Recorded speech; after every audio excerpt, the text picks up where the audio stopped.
সবাই বলেছে যে শুধু ড্রাগস দেখানো হয়েছে, কোকেন দেখানো হয়েছে। আমি কোকেন না দেখালে বা ড্রাগস না দেখালে ড্রাগসের যে ক্ষতিকারক প্রভাব, ড্রাগস যে মানুষকে ডিস্ট্রয় করে দেয়, তার ফ্যামিলিকে ডিস্ট্রয় করে দেয়, সমাজকে ধ্বংস করে দেয়, তার জীবন থেকে জীবন কেড়ে নেয়, এই ভালো মন্দের পার্থক্যটা বোঝাবো কিভাবে? ড্রাগসকে দেখিয়েই তো তার ক্ষতিকারক প্রভাবটা বোঝাতে হয়েছে। এই গল্পে এত চমৎকার চমৎকার গান দেখানো হয়েছে, এত চমৎকার চমৎকার গান শোনানো হয়েছে, এত চমৎকার চমৎকার ভিজুয়াল দেখানো হয়েছে। আমি আসলে এত চমৎকার ভিজুয়ালের সিনেমা, এত পরিচ্ছন্ন সিনেমা আমি আমার ক্যারিয়ারে আর এর আগে দেখিনি কখনো। এটা একটা নতুন জনারার সিনেমা।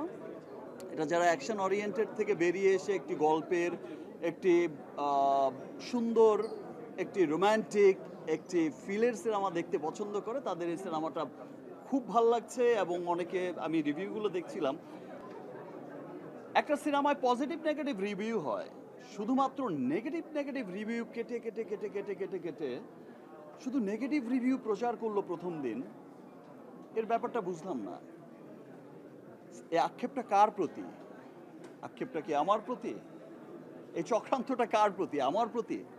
আমার মনে হয়েছে যে আমি একটা ভিন্ন ধারার, ভিন্ন জনারায় কাজ করতে চাই, যেই জনারার মধ্যে কোনো বন্দুক থাকবে না,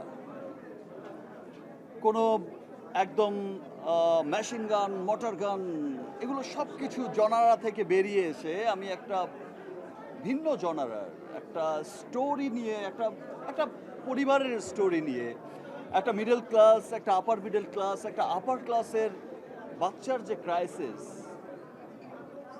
সেই মানুষগুলোর কি দুঃখ, কি বেদনা, কেমনভাবে তাদের জীবন যাপন।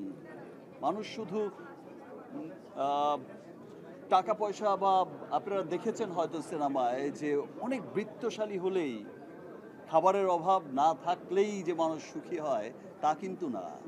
আমি এক জীবনে শাকিব খান হতে পারলেই অনেক খুশি। আমার অন্য কিছু হওয়ার কোনো দরকার নেই।